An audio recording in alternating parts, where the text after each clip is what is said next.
All right, if you've been following along, you know that we're building a street bike powered kids buggy. We got a gsxr 750 engine in here, and it's coming out pretty cool. We had a couple parts delays, but we're moving along, and here we are jumping in section 5 of this video series. We're ready to start putting these axles under here, so that's going to be exciting. Gonna get these things lined up and put in some bracketry and stuff and get the measurements for the links. Once we have those, then we'll be able to keep moving. So it'll be a little bit of downtime, but we're gonna get these things lined up and then get everything situated this week so that we can get the link measurements and get them ordered. And then we'll wait until they come in and we'll be able to put this thing together and start working on suspension.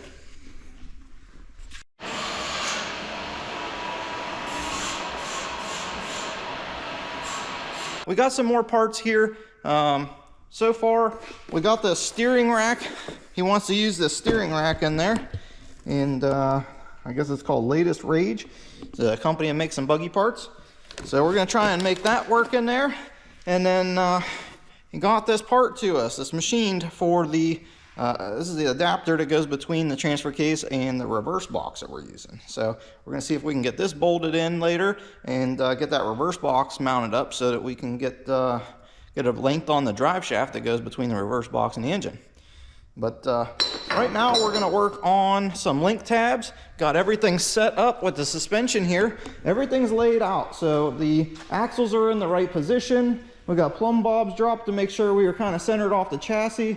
Our wheelbase right now is about 101, about 100 inches or so. And we're playing around with that to make sure that the tires are going to clear when it does upgrade at some point to 35s, because we just kind of expect that to happen. So this is how everything's sitting. This is ride height, and we're expecting with the 31s that we're going to have about 17 inches of belly clearance under there, and it'll grow a little bit at 35s. Obviously, you're going to get 2 more inches there, maybe just a touch more, and everything's all relative right now based on tire size and all that. So what we're working with is we're going to try and get the angles just right for the tabs on the links, and then that way we're not wasting any of the articulation out of the joint, and we're going to be able to get measurements for the links soon.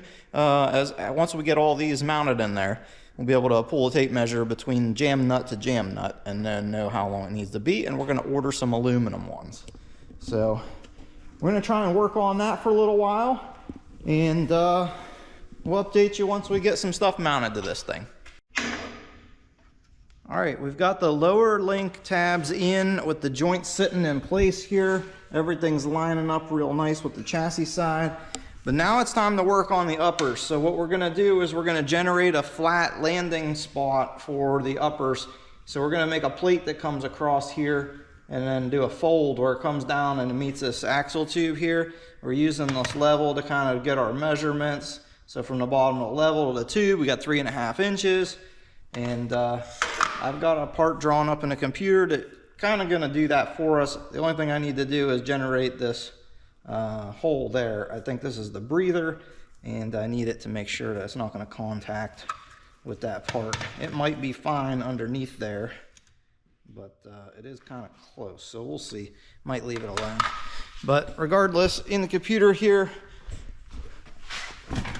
we have this part, and here's the part that wraps around the axle tube, and then I've got a little perforation here that's going to help us bend that piece. We'll bend it and then we'll weld that up. I've got some excess over here to make sure that it's long enough, and then once it lands up there and we see if there's any excess, we can always trim it off and weld it to the housing. That should generate our flat spot there. I'm going to make it out a 1/4 inch, and then we'll be able to stick tabs on top of that at the correct height to make sure that we have enough stability in the axle for some anti-wrap situation. But let me get this cut out and I'll show it to you once it's on the axle or ready to go on there.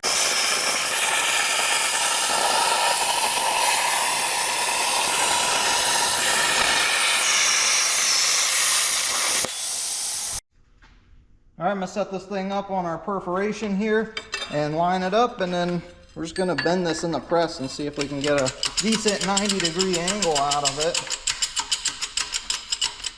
Get it close, line it up with the die. And that'll just help us bend it in the right spot.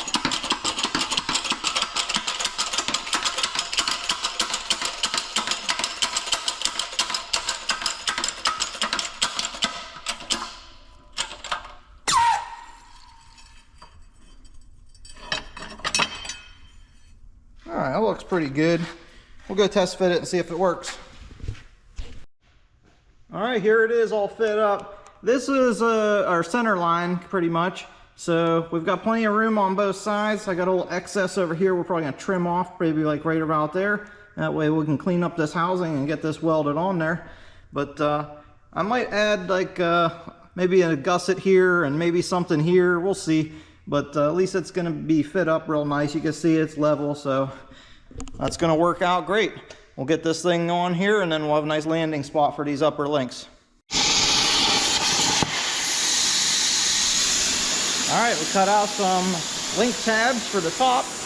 I gotta cut 2 more of them, and then we will clean those up and see if we can get everything lined up. Then we'll have to make the chassis side on there, and we'll have it set up for the back so that we can get those links measured out. All right, we got some tabs made here, and this was ready to line up. So now we're gonna make some triangle-shaped plates to fill in the bottom portions of that section on the chassis. That'll give us a nice flat landing spot so that we can put a couple more tabs.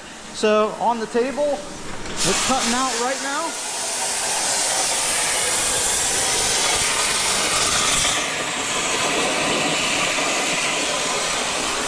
So we'll get those made, and we'll make 4 more tabs, and we should be able to line those up and pack them into place. I'll tell you what, you can't beat that plasma table. We got 16 tabs made for the back here, plus this bracket that we made for like a kind of like a truss. I got 2 plates made for the back for the landing pads there, and another 4 tabs for those. So we've just been cranking these parts out with that thing, and there's no way I could do that as fast if I was doing it by hand. So the repeatable processes from the plasma table just kicks butt. You can make stuff over and over, all identical parts, and that's it. I mean, we're just cranking them out. But we got to do another 16 tabs for the front, and we got 2 more plates we made for the triangles for the front there, and then we'll get some tabs landed on there, and we'll almost be ready to measure this 4-link. We might get it today. We'll see. All right, pretty exciting stuff. We just finished measuring for the 4-link control arms. So we got everything in here all tacked in place. And so we should be able to get those ordered probably tomorrow. And then once those arrive in about a week, we'll be able to get this thing connected. We'll be able to thread those rod ends into the control arms, and this thing will be attached. So then we'll just be moving forward with bump stops and shocks. So we have the bump stops here. We got to get the shocks ordered. I did measure for them. I think I got awesome fitment for 12s in the front of this thing, and we could either go with 12s or 14s in the back, either way. If we want to keep it consistent just for replacement purposes or anything in the future, then probably just run the 12s all the way around. I think it's going to flex awesome. Being about 100-inch wheelbase on 12s, that's going to flex a whole bunch. So might just go that route. 14s are sick, but I mean, we're running 14s on a lot of full-size buggies. So I guess update you soon. I got some welding to do, and I still got to fit up that reverse box. So we'll try and we'll jump on that tomorrow, but I think we're done for the day.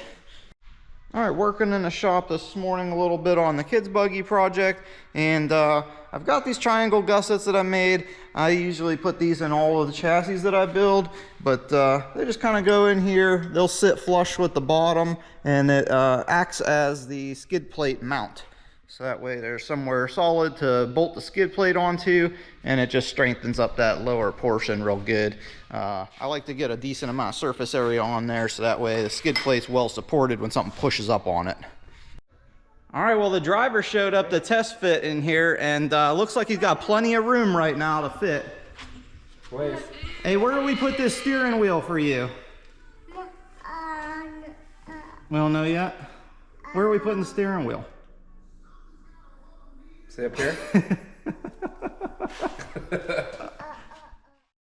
All right, Wide Open Design sent over a box of links. These nice aluminum links here. They're all drilled and tapped to the size that our joints are. So we're gonna get these things put together and hook these axles up on the buggy this morning.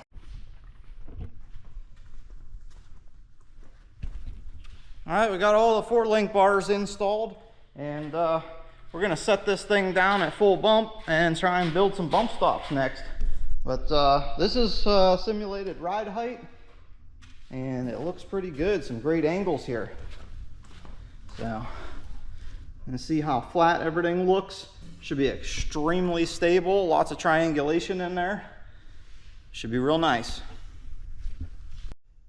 All right, really pumped about today's progress. It's awesome to see this thing in one piece now. Axles are connected.